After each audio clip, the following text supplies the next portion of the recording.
Top Vert, votre émission dédiée aux questions environnementales à suivre sur Top Congo FM. Chaque mercredi à 20h après les infos, rejoignez-nous pour faire le tour de la question sur l'insalubrité. L'eau, la forêt, le changement climatique, l'agriculture, la pêche, l'élevage et tant d'autres sujets.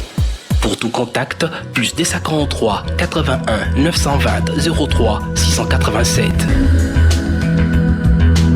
Top Vert, votre émission présentée par Gino Rema et Myriam Iraghi. Chers auditeurs et téléspectateurs du magazine Top Vert, bonjour et bienvenue à tous. Merci de nous rejoindre pour ce nouveau numéro de votre magazine Top Vert. Pour ce mercredi, nous avons le plaisir et l'honneur de recevoir Monsieur Josué Aruna. Il est le président de la Société civile environnementale et agro-rurale du Congo. Il est, lui, basé à Bukavu, donc il nous vient de très loin. L'organisation est basée à Kinshasa avec extension à Bukavu, mais lui est à Bukavu. Monsieur Josué Aruna, bonjour. Bonjour madame, bonjour à tous les auditeurs de Top Congo. Merci beaucoup d'être là avec nous. Et aujourd'hui, avec lui, ensemble, nous allons évoquer le sujet lié au parc national de Kahuzi-Biega. Ce parc national est menacé et l'alerte a été lancée par justement cette structure de la société civile environnementale que dirige M. Josué Aruna. Nous n'allons pas parler seulement du parc national de Kahuzi-Biega. Nous allons également aborder la question liée à l'exploitation illégale du bois rouge dans la province du Maniema. Il y a quelques jours, une alerte aussi a été donnée par la même organisation et nous allons essayer d'en savoir un peu plus. Qu'en est-il exactement? Et bien entendu, puisque c'est la société civile environnementale au niveau national, nous évoquerons également d'autres questions qui touchent l'environnement au niveau national. Alors, d'entrée des jeux, Monsieur Josué Aruna, est-ce que vous pouvez nous dire un peu plus, vraiment très brièvement, qu'est-ce que vous faites au sein de votre structure qui envoie société civile environnementale et agro-pastorale? Qu'est-ce que vous faites? Quelles sont vos missions très rapidement? Merci beaucoup, merci beaucoup. Je suis très heureux d'être reçu aujourd'hui au niveau de la radio Top Congo et je félicite cette émission Top Vert. Donc, même étant à Bukavu ou bien n'importe dans quelle province, nous allons participer à Top Vert, que nous félicitons la mise en place de cet instrument qui va essayer un peu de redonner le rayonnement de la vision qui est du Congo Pays Solution. La société civile environnementale et agro-rurale du Congo, dont je suis parmi les acteurs clés sur l'étendue du territoire national, travaille plus sur la question de menaces qui pèsent sur les écosystèmes du bassin du Congo. Et ça prend les forêts communautaires, les écosystèmes humides, notamment les cours d'eau, les rivières, les zones humides, les tourbières. Nous prenons également les aires protégées, un focus particulier aux aires protégées, parce que ce sont des écosystèmes que l'État congolais a jugé bon de préserver pour nous-mêmes et pour nos générations futures, mais aussi il y a un œil regardant également sur tout ce qu'il y a comme abus en termes de violations graves des droits de l'homme avec les entreprises qui exploitent les minerais en RDC, qui empiètent les lois de la République en matière environnementale et les droits de l'homme, mais aussi un accent particulier pour l'accompagnement et la défense des droits des communautés autochtones qui sont souvent victimes de plusieurs menaces. Oui. En tout cas, nous comprenons que votre cause est noble et la lutte, elle est grande, elle est vaste. Et justement, par rapport à vos missions, vous êtes ici, comme je le disais tantôt, pour parler du parc national de Kahuzi-Biega. Ce parc qui est situé ou qui traverse 3 provinces pratiquement, oui. Le sud Kivu, le nord Kivu et le Maniema. Et vous alertez, vous dites que ce parc est menacé. Nous savons que c'est un patrimoine mondial de l'UNESCO. Et il y a le parc national de Kahuzi-Biega est notamment connu pour une espèce emblématique qui est les gorilles des plaines, en plus d'autres espèces animales qu'il regorge. Mais dites-nous exactement, de quelle menace vous parlez? Et c'est à l'issue de quoi, de quelle observation que vous avez finalement conclu que le parc est menacé et qu'il faut vraiment agir? Moi, je pense que c'est ça l'objet même de ma mission à Kinshasa, parce que il y a des choses qui souvent arrivent tardivement auprès des autorités compétentes au niveau national. Le parc national de Kahuzi-Biega porte un statut spécial parce que c'est un patrimoine phare de l'UNESCO et qui réunit les 3 provinces et avec une biodiversité emblématique. Et nous nous disons actuellement, si l'œil des autorités compétentes au niveau national et les acteurs de la société civile que nous sommes, ainsi que les communautés, ferment les yeux, nous allons directement à la disparition totale de ce patrimoine mondial. Ah bon? Oui, nous allons directement à la disparition totale au regard des grandes menaces. Et ces menaces sont à 2 niveaux. Il y a des menaces d'ordre écologique et aussi des menaces d'ordre sécuritaire.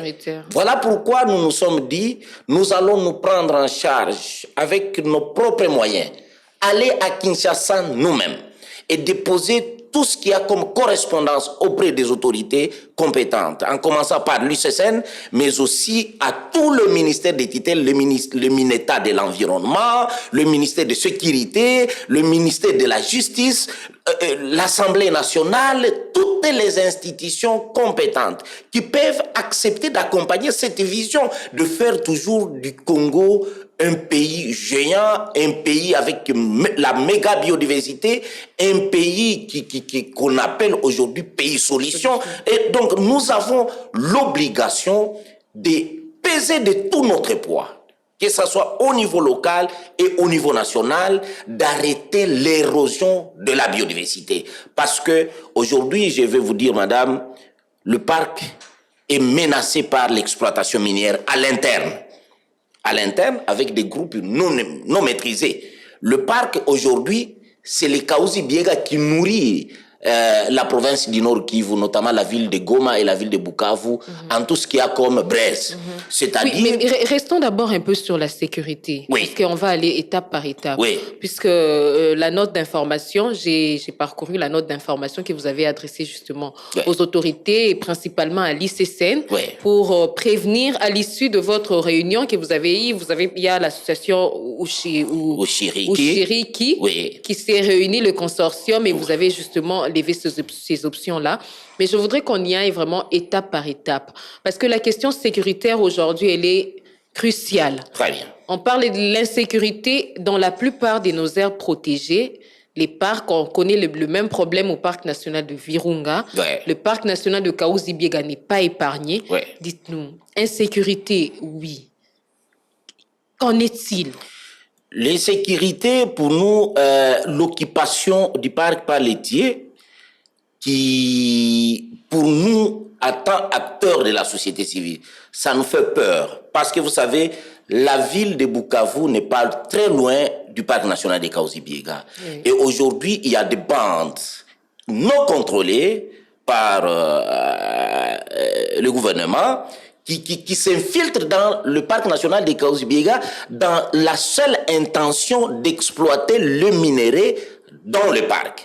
Pour nous, nous prenons ça sous une dimension sécuritaire. Parce que ceux qui exploitent le minerai à l'intérieur du parc sont armés. Et en étant armés, ça frise même les capacités de l'ICSN, notamment des écogardes, de faire bien leur travail parce qu'ils sont en face des personnes, des porteurs d'armes qui utilisent leur pouvoir pour continuer à exploiter le minerai à l'intérieur du parc. Et ça, c'est contrairement aux dispositions légales de notre pays. Et donc, ça, on peut dire qu'aujourd'hui, l'ICSN n'a pas accès à toutes les zones au niveau du parc parce que...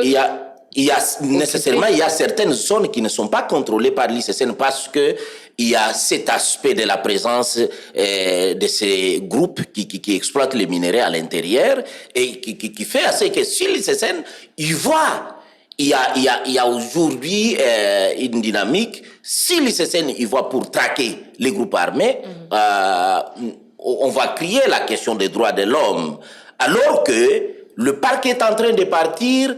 Les exploitants qui sont en train d'exploiter les minéraux à l'intérieur du parc, c'est une criminalité environnementale du jamais vue. Et voilà pourquoi nous disons, est-ce qu'on ne peut pas dénoncer cette situation? Parce que sur le plan sécuritaire, si ces bandes continueront à continuer à faire leur business à l'intérieur du parc, c'est une menace aussi pour la ville de Bukavu parce que c'est pas très loin. Avec tous les enjeux sécuritaires au niveau de la sous-région, nous, en tant qu'acteurs de la société civile, nous avons quand même des inquiétudes. Voilà pourquoi nous disons il fallait quand même adresser des correspondances et rencontrer les autorités au niveau national pour attirer un peu leur attention parce que au moins les décisions se tiennent à Kinshasa et ils doivent instruire les services de sécurité, les services aider le parc national de Kahuzi-Biega, notamment aider l'ICCN à avoir des capacités nécessaires pour remplir leur mission régalienne de protéger l'écosystème comme Kahuzi-Biega. Donc, ce sont est-ce que ces bandes armées qui exploitent les minerais sont connues? Est-ce que vous avez une idée de qui il s'agit? L'idée de qui il s'agit, madame, c'est un peu flou, parce que là, c'est un domaine purement sécuritaire. Le rôle de la société civile, c'est juste d'avoir les informations issues des alertes de nos points focaux qui sont dans la zone, qui nous transmettent. Donc, identifier, il s'agit de X, Y, Z, c'est un peu difficile, même dans après la réunion que nous avons tenue avec le consortium Chiriki, des organisations qui travaillent sur la conservation des grands singes au niveau de la RDC. Donc, vous allez voir dans notre note, on n'a pas cité les noms parce que nous, on ne connaît pas et c'est pas notre rôle de citer les noms parce que nous ne les connaissons nous-mêmes pas, mais nous savons, selon les informations à notre possession, qu'il existe des bandes. Et ce qu'il y a, où est-ce que ces minéraux sont vendus? Et ça, c'est le rôle du gouvernement avec le service de sécurité de pouvoir tracer et d'organiser une enquête minutieuse afin de tracer cette exploitation. Où vont les minéraux qui sont ici de cette exploitation illicite à l'intérieur d'un patrimoine mondial comme le parc national de Kahuzi-Biega. Et c'est quoi le rapport finalement? Comment la population vit cela? Puisque vous êtes de la société civile, vous êtes avec la population. Comment ça se passe en fait ce rapport? Non, la population vit en dehors du parc. La population n'est pas à l'intérieur du parc. Parce qu'au moins, on reconnaît que la population, avec la loi sur la conservation, avec la catégorie de cette aire protégée, la population n'est pas appelée à vivre à l'intérieur du parc. Donc, là, les communautés riveraines. Les communautés riveraines vivent aux alentours et ceux qui viennent, je pense, ils ne traversent pas la journée. Et ils font leur bavure, c'est dans des heures où c'est pas sous contrôle de la communauté, mais ils peuvent à tout moment, si on continue à laisser la situation telle qu'elle est, rien n'empêche qu'ils collaborent avec certains membres des communautés, mais nous disons, si nous avons réussi cette information, c'est parce que la communauté elle-même nous a informé qu'il y a ceci, qu'il y a ceci. Il faut vraiment que le gouvernement fasse tout pour arrêter cette érosion de la biodiversité. Vous savez, le Pan-Kabé, c'est le dernier refuge que je peux dire des grands singes, notamment les gorilles des plaines de l'Est, les gorilles de Graouéry qu'on trouve. Et c'est l'un des parcs où il faut juste 45 minutes de la ville de Bukavu. Vous êtes en face des gorilles dans son habitat et nous avons tout intérêt de préserver cet écosystème parce que ça fait la fierté du pays, mais aussi ça ferait des économies très importante pour notre pays. Si aujourd'hui, justement, on se décidait vraiment de se lancer sur l'écotourisme, c'est un atout très, très important. Un atout très important et très capital. Et on doit rappeler que le parc national de Kahuzi-Biega, Pan-Kabé, comme on l'appelle, c'est 600 000 hectares. Oui. Donc, c'est pas rien, c'est vraiment un vaste étendu. Et les grandes menaces se trouvent dans la haute altitude, où c'est juste 10%. Juste 10%, donc il y a au moins 60 000 hectares. Et imaginez-vous, avec la pression liée, on va parler, je pense, sur la question de l'exploitation des braises actuellement, comme je l'ai signalé. Oui, justement, vous pouvez déjà l'introduire parce que c'est la deuxième menace que vous évoquez. Vous voyez, avec les 60 000 hectares sur les 600 000, les 60, ça se trouve sur la partie de haute altitude. Et cette partie de haute altitude, ça prend le territoire de Kabare et les Calais. Dans la haute altitude, au Sud Kivu. Et c'est quoi la différence de cette partie de haute altitude? La partie de haute altitude, donc, c'est ça la partie où nous trouvons d'abord la présence de ces gorilles qu'on peut visiter. De plaine. Ouais, de plaine qu'on peut visiter physiquement sur son habitat, et ça fait du beau vivre quand vous êtes en face de ces gorilles qui s'est déjà habitué, et il y a plusieurs familles qui sont sous habituation. Mais au regard des menaces, depuis 3 années, et actuellement, la situation ne cesse de s'agrandir. Et dans cette partie de haute altitude, comme je vous ai dit, que c'est juste 60 000 hectares, avec les pressions actuelles, nous n'avons que 5 ans pour disparaître toute cette zone, parce que prenons l'exploitation minière, y compris la situation actuelle d'exploitation des braises, où il faut 20 000 sacs chaque semaine. Chaque semaine, 20 000 sacs. 20 000 sacs chaque semaine qui quittent les ports environnants le long du parc national de Kahuzi-Biega, au niveau du territoire de Calais et Kabare, pour se diriger vers Goma. Donc les gens ont abandonné des business d'aller en Chine.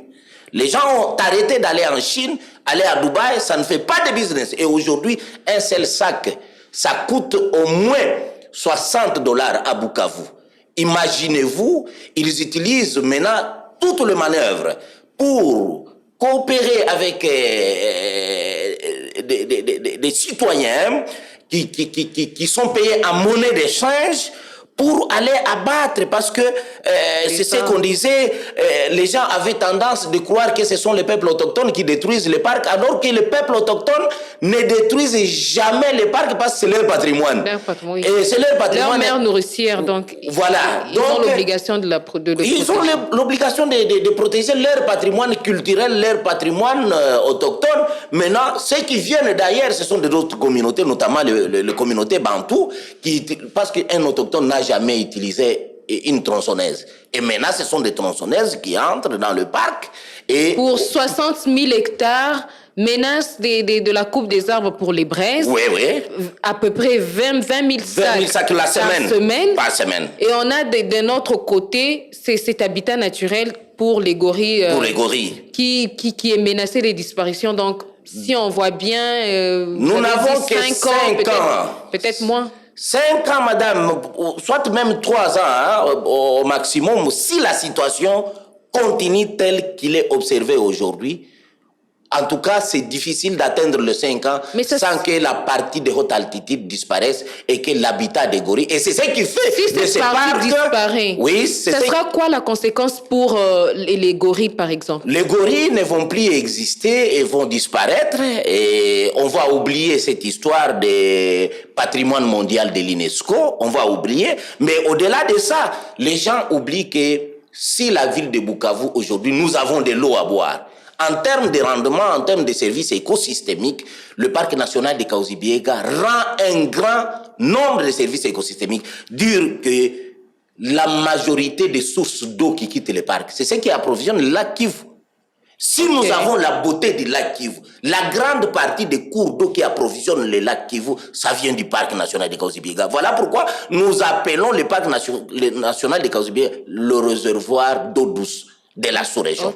Et donc, avec la coupe actuelle, des conséquences sont d'ordre écologique, sont d'ordre aussi économique. C'est-à-dire, le niveau d'eau du lac Kivu aura un comportement négatif. Je ne confirme pas ici que le lac Kivu va tarir, mais il y aura un comportement négatif parce que dès que les cours d'eau qui quittent le Kahuzi-Biega tarissent... Mais c'est quoi actuellement? Qu'est-ce que vous observez par rapport à ces cours d'eau et rivières? Est-ce qu'il y a déjà un mouvement où ce n'est plus aussi abondant qu'avant? Oui, il y a déjà certains cours d'eau qui sont en train de tarir déjà. Il y a déjà des signaux et il y a des recherches qui prouvent cela. Il y a déjà des cours d'eau qui tarissent et dont le début n'est plus le même qu'auparavant. Et avec cette situation, vous savez, c'est ça qui fait que nous ayons le barrage de la Ruzizi 1, le barrage de la Ruzizi 2, et aujourd'hui, on est en train de construire Ruzizi 3.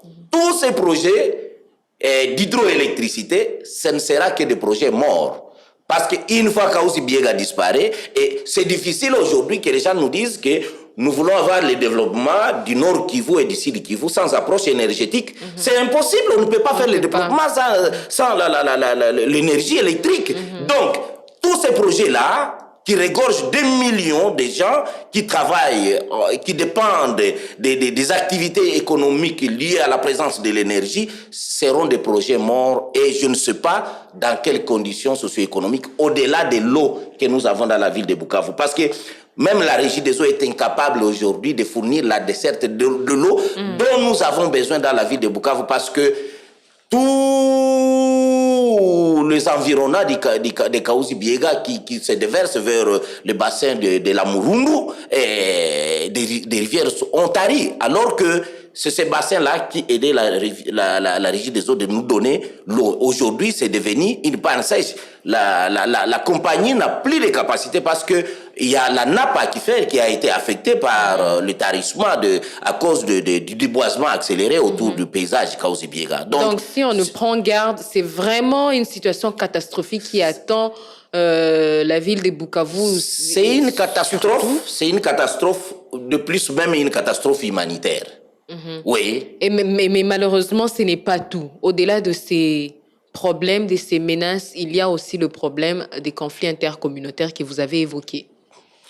Les conflits intercommunautaires, ce sont des conflits où aujourd'hui, vous savez, la zone, comme nous parlons, c'est une zone de haute altitude, se plaint en termes de population. C'est une zone qui a une croissance démographique très importante, notamment sur plus de 500 habitants au kilomètre carré.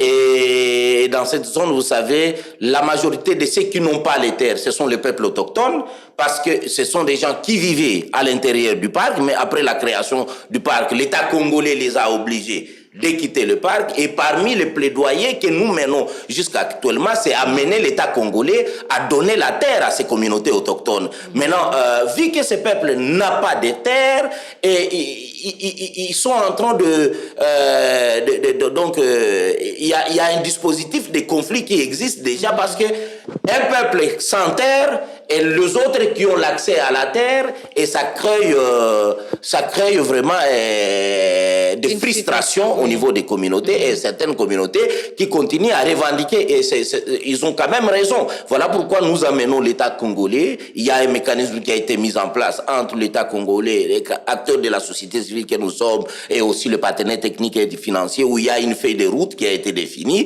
et à travers cette feuille de route qui malheureusement n'est pas assez financée, qui nécessite de trouver des réponses correctes pour essayer de répondre aux revendications des communautés autochtones riveraines du parc national de Kahuzi-Biega et réduire tant soit peu les conflits intercommunautaires au niveau de la zone. Alors, je voudrais revenir un peu en arrière.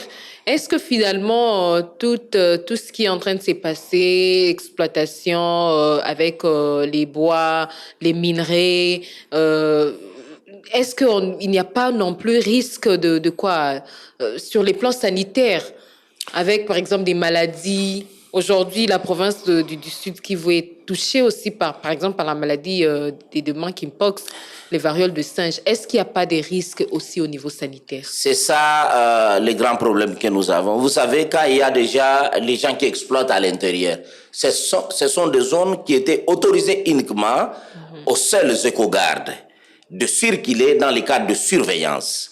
Mais tant qu'il y a déjà des gens qui vont à l'intérieur du parc pour des fins d'exploitation des minéraux, et ils ne se limitent pas uniquement à l'exploitation des minéraux, ils sont aussi dans le braconnage.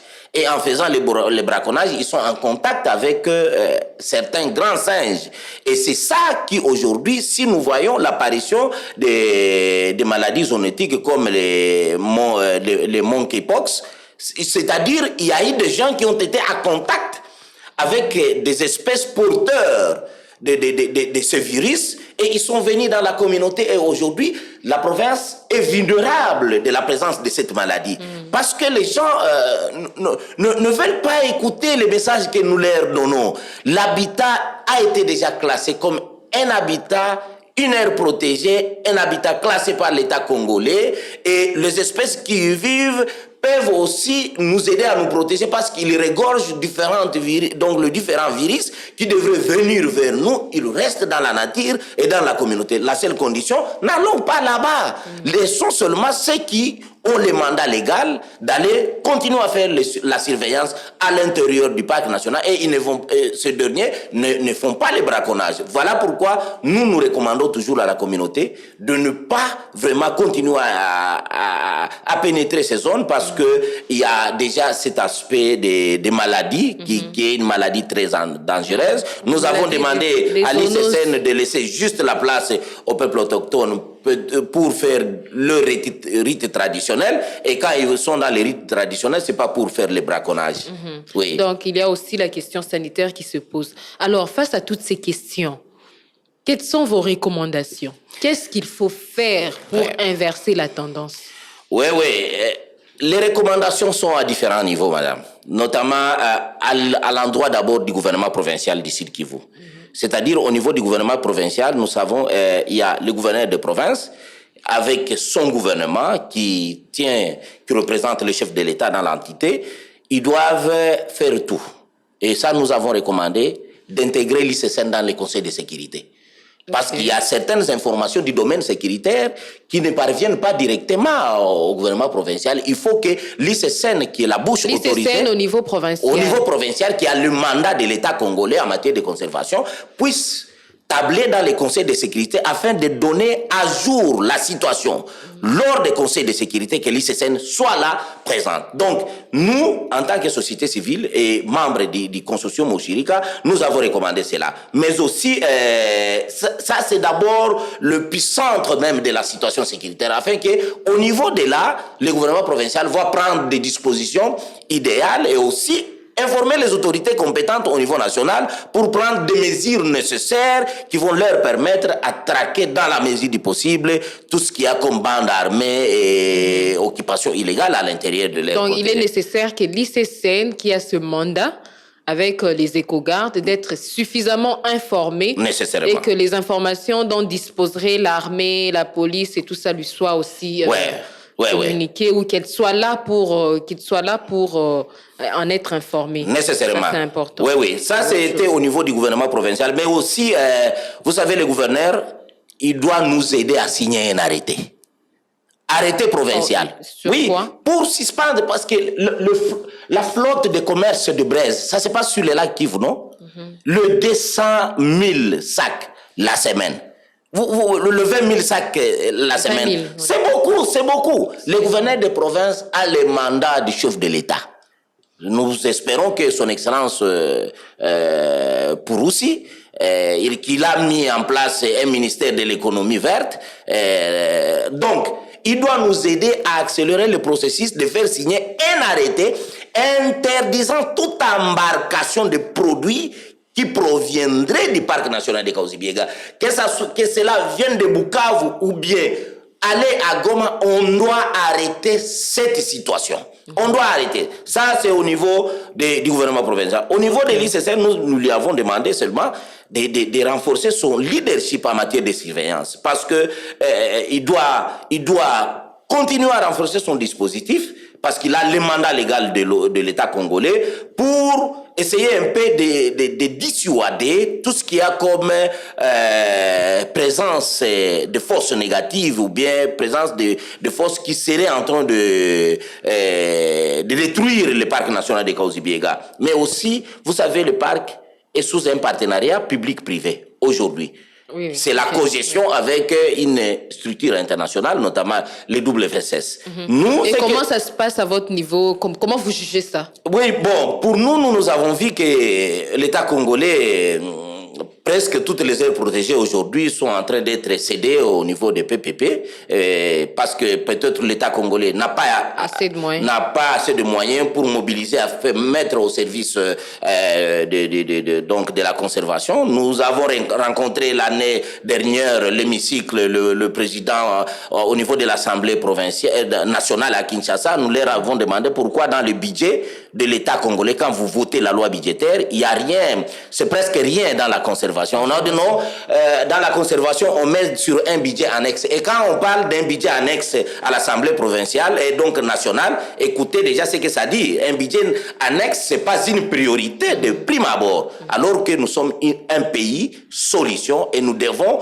sauvegarder cette vision du président de la République de la RDC pays solution. Donc, il faut un budget conséquent. Donc, à cela, nous encourageons que l'organisation qui a pris le mandat de ce partenariat avec le gouvernement puisse mobiliser des moyens conséquents qu'il doit mettre à la disposition de l'ICSN afin que ce dernier puisse bien assurer son mandat légal, son mandat régalien. Je sais que c'est pas facile, mais vu qu'il a accepté de co-gérer la gestion, de faire la co-gestion, ils sont conséquents pour donner les moyens nécessaires afin d'aider l'État congolais à travers l'ICSN de faire le travail qu'il doit. Mais au niveau de la communauté locale, nous avons demandé, surtout la communauté riveraine, de dénoncer tout mouvement suspect autour du PNKB. Parce que c'est ces mouvements suspects-là, ils amènent cette information à l'ICSN, à la société civile. Nous disposons de ces informations, nous amenons ces informations, nous amenons ça auprès des institutions compétentes, notamment au niveau des autorités provinciales, et l'ICSN qui serait en train d'établir déjà dans un conseil de sécurité, pourrait, dans la mesure du possible, donner la vraie version, parce qu'ils ont des gens qui peuvent surveiller et ils collaborent déjà avec des services de sécurité. Donc, fournir des informations et au moment fiable et des informations crédible et ne pas se laisser manipuler par ceux qui viennent détruire le parc national de Kahuzi-Biega parce que c'est leur patrimoine. Nous avons toujours dit aux communautés riveraines et aux peuples autochtones que nulle part ailleurs au monde on parle de la présence des peuples autochtones ou bien des communautés dans un désert. Parce que il y a toujours un lien entre la valeur de l'existence d'un peuple et la valeur de l'existence d'un écosystème. Donc, les jours où ce patrimoine va disparaître, l'histoire de certains d'entre eux va aussi disparaître. Donc, ça va de pair. Ça va de pair. Mais là, arrêtons-nous un peu. Là, c'est aussi une difficulté. Vous avez parlé de manipulation. C'est quelque chose de très important, mais malheureusement, c'est une réalité. Il y a des communautés qui sont manipulées. Et comment est-ce qu'à votre niveau, vous arrivez quand même à démêler les vrais du faux?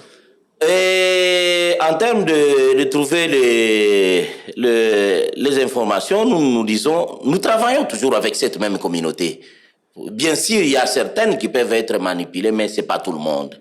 Vous savez, les manipulateurs peuvent toucher une famille, ne peuvent pas toucher tout un village. Donc, c'est à travers cette stratégie que nous essayons, dans la mesure du possible, de trouver de bonnes informations à travers nos points focaux qui sont disséminés dans les villages autour du parc national de Kahuzi-Biega. C'est de cette façon que nous travaillons. Donc, pour clôturer ces recommandations, on ne s'était pas limité uniquement à l'ICSN et à WSS, ni au gouvernement provincial et national, mais nous savons que il y a des partenaires techniques et financiers qui accompagnent la conservation en RDC. Ils doivent trouver des mécanismes de réponse corrects, surtout pour répondre aux revendications des communautés autochtones vivant autour de cette zone, qui n'ont plus de terre, qui ne savent plus comment vivre.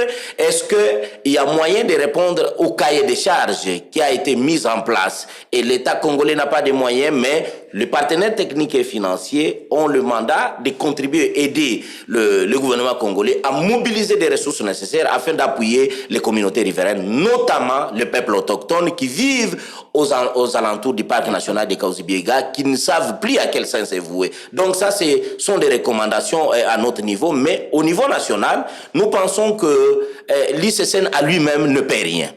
Il y a nécessité que le ministère de l'Intérieur et Sécurité, il y a nécessité que le ministère de Justice au niveau de notre pays puisse documenter les faits de ce qui se passe au parc national de Kahuzi-Biega. Et s'il y a des personnes qui sont nommément identifiés, qui soient mis devant les instances juridiques de notre pays et répondre de ce qu'ils ont commis comme faute. Ça, nous appelons ça, ce sont des criminalités écologiques de grande envergure. En tout cas, merci beaucoup, Monsieur Josué Aruna. Je rappelle à nos auditeurs que nous recevons Monsieur Josué Aruna. Il est le président de la Société civile environnementale et agro-rurale du Congo. Il nous vient de Bukavu. Alors, nous allons aborder le deuxième sujet de notre mission. C'est lié notamment à l'exploitation illégale du bois et spécialement le bois rouge dans la province du Maniema, puisqu'il y a de cela quelques jours, vous avez alerté, depuis le mois de juin, une correspondance avait été adressée par la section Maniema, votre section au niveau de Maniema, à la première ministre pour alerter justement sur ce qui se passe dans la province de Maniema avec l'exploitation du bois rouge. Est-ce que vous pouvez nous en dire un peu plus? C'est quoi exactement le problème? Merci beaucoup. Nous avons vu cette correspondance de la section du Maniema qui a vu que si elle s'adressait seulement au gouvernement provincial du Maniema, il n'y aura pas de réaction parce qu'il y a des acteurs au niveau du gouvernement provincial qui sont corrompus dans cette histoire des commerces du bois et a pensé aller vers la maman, notamment son Excellence Madame le Premier ministre, pour adresser ses doléances et appeler son attention particulière afin d'avoir un œil regardant sur ce secteur et de pouvoir agir à son niveau. Parce que nous sommes fiers, étant dans les villages, étant dans la province, nous disons, ceux qui sont au pouvoir, nous les avons mandatés et le chef de l'État leur avait donné la confiance pour qu'il l'aide à bien réglementer les secteurs. La question d'exploitation du bois dans la province du Maniema inquiète. Et cela n'a pas commencé aujourd'hui. Ça fait des années que cette hémorragie liée à l'exploitation du bois rouge et d'autres bois rares dans la province du Maniema se fait sentir à un écho plus aigu. Et cela, nous avons encouragé quand même la communauté qui a pris l'initiative de dénoncer cela. Parce que qu'est-ce qui se passe?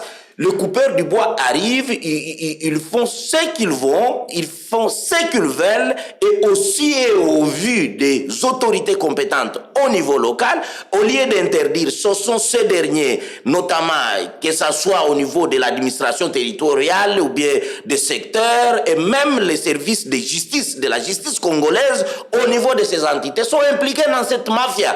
Donc, nous disons, est-ce que c'est de cette façon qu'on doit aider les communautés par rapport aux agendas actuels, la vision 30-30 fixée par le gouvernement national. Et aujourd'hui, le gouvernement, sous la vision du président de la République, on est en train de mettre en place une stratégie nationale de la gestion des forêts en dehors des aires protégées. Et c'est sous la gouvernance de ces communautés-là que ces forêts seront protégées et demain, ces forêts vont bénéficier des marchés carbone.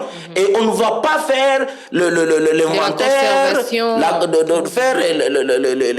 bénéficier les communautés de ces marchés carbone là où la forêt est déjà détruite. Et ça s'est détruit sous quelle manière? Il y a un désordre très organisé. Alors la communauté s'est dit non, trop c'est trop, il y a trop d'années, il y a cette exploitation où personne, il y a rien comme en termes de mécanisme de compensation au niveau local, et aussi cette exploitation est illégale, est illicite. Et les exploitants, il y a de ceux-là qui exploitent dans les forêts communautaires, il y a d'autres qui exploitent dans la réserve de Luama, et c'est devenu une cacophonie. Et nous disons, c'est maintenant ou jamais que le gouvernement national, c'est ici où nous trouvons Madame Eve Bazaïba, qui doit instruire ses services au niveau de la province du Maniema. Est-ce que vous l'avez aussi saisi? Nécessairement, on a toujours envoyé des correspondances à ses excellences, mais malheureusement, on ne sait pas sur leur service.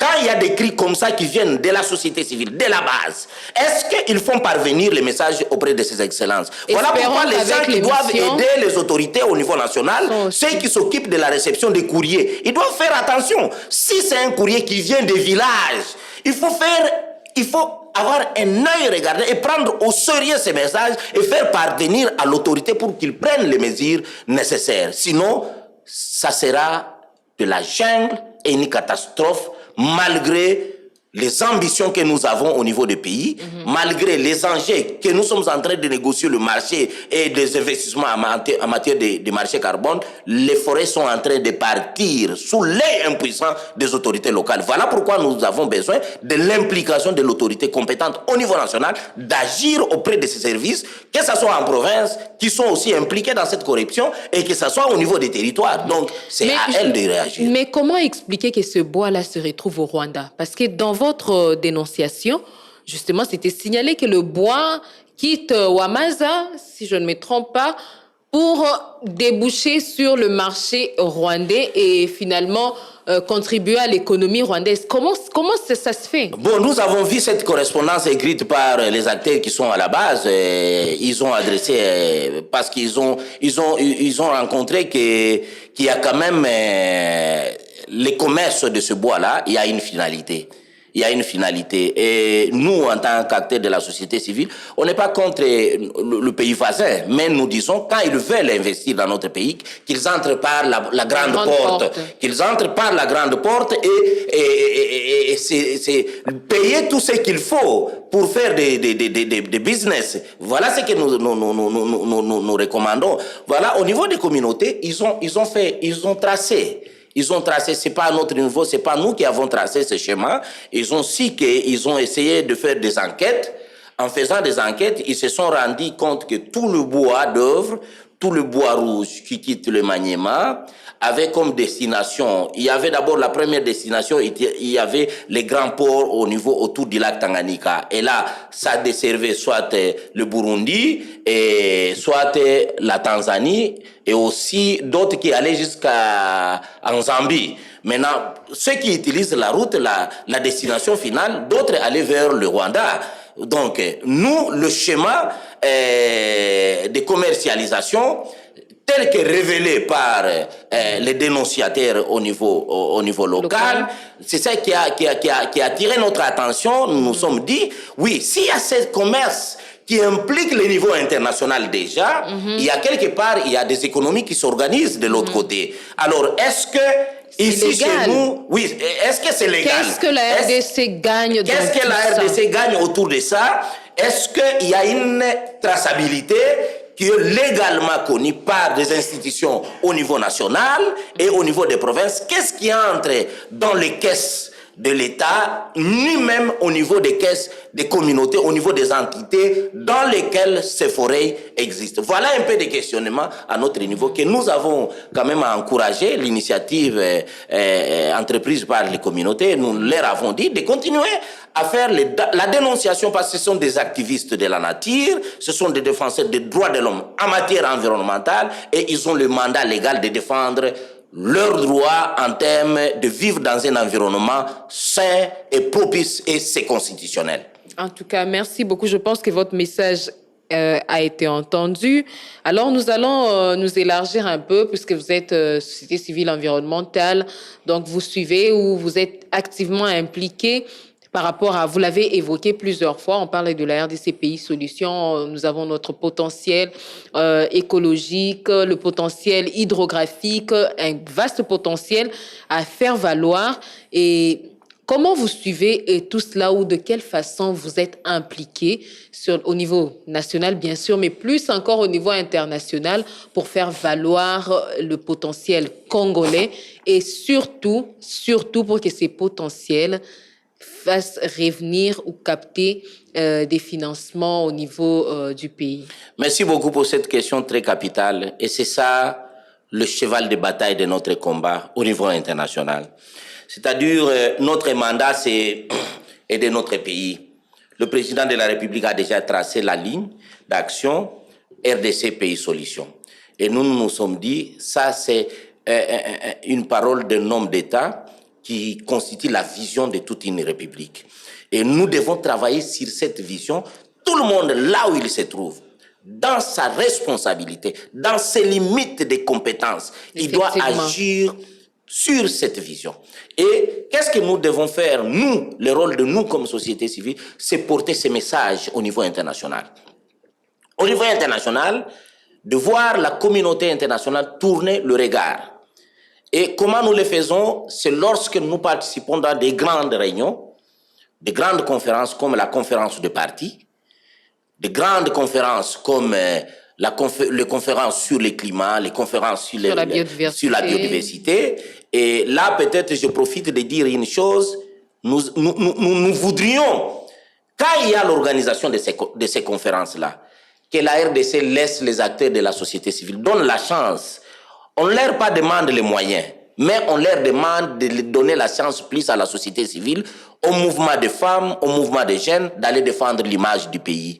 Et sous un encadrement, bien sûr, des acteurs que nous sommes. Et il faut avoir un cahier de charges. Oui, à avoir votre niveau. Un cahier de charges bien défini avec notre gouvernement. Oui. Et nous allons, par exemple, à la COP, c'est pour porter haut le drapeau de la RDC qui engage les top verts que vous défendez à Top Congo aujourd'hui. Yes. Et donc... alors, on est souvent moins représenté parce qu'il y a même des difficultés pour trouver les accréditations au niveau national, ce qui n'est pas aussi facile. Mais les délégations congolaises sont toujours parmi les plus nombreuses ou Oui, madame. Les délégations congolaises sont les plus nombreuses. Vous savez, souvent, qu'est-ce qui se passe ici à Kinshasa? On donne plus de chances aux acteurs des partis politiques qu'à la société civile. Et ça, c'est notre observation. On laisse les experts. Est-ce que le gouvernement peut avoir le temps de nous approcher et nous dire, voilà, est-ce que vous identifiez les acteurs qui peuvent aider à faire passer les messages et aller dans les salons de négociation pour essayer un peu d'écouter et regarder peut-être certains messages. Donc, si je peux revenir sur ça, notre mandat, quand on est dans des événements du genre, c'est d'amener cette voie-là, selon la vision du président, du Congo pays solution. Comment on sera cette solution? On doit d'abord être la solution pour nous-mêmes, mais aussi pour les autres, comme on le dit. Mais avant d'être la solution pour les autres, nous devons d'abord être solution pour nous-mêmes. Mais en étant nous-mêmes, parce que nous gardons des écosystèmes, nous sauvegardons des écosystèmes rares qui contribuent à la stabilité planétaire, nous devons aller avec un langage de soutenir notre gouvernement dans la vision de mobilisation des ressources.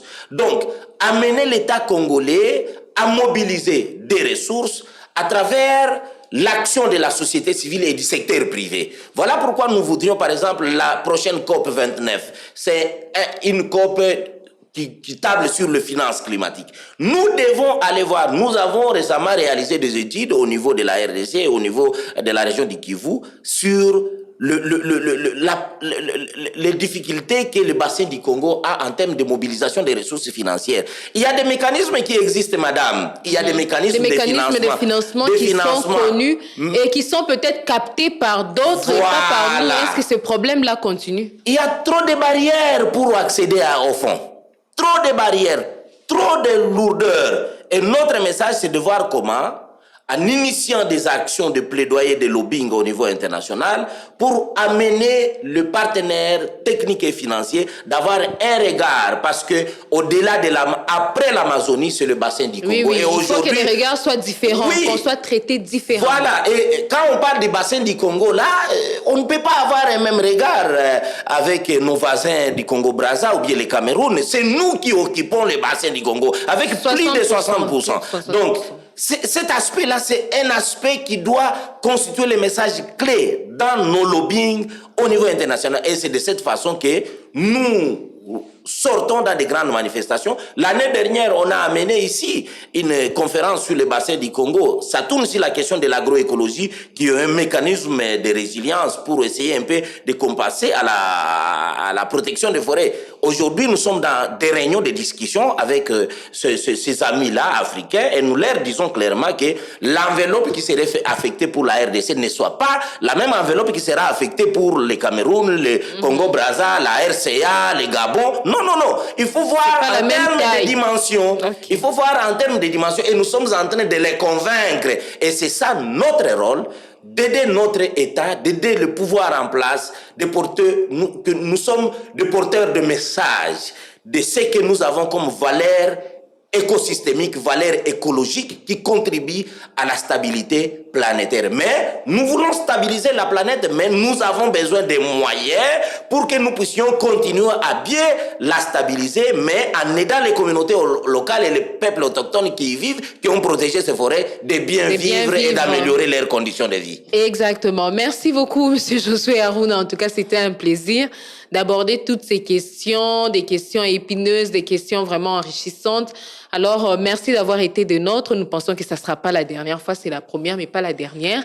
Merci beaucoup à vous. Merci également à tous les auditeurs et téléspectateurs qui nous avaient suivis. Vous avez été nombreux certainement à nous suivre à travers le pays et à l'extérieur. Nous disons merci à Patrick Mongongo qui était derrière la caméra. Merci à John Condé qui a assuré la mise en onde. Merci également à Miguel Mena qui réalise l'émission. Et à vous, on vous dit rendez-vous à mercredi prochain. Au revoir.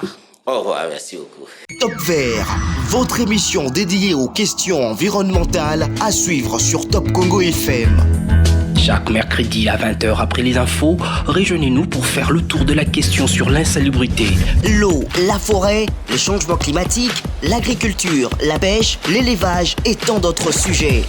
Pour tout contact, plus des 43 81 920 03 687.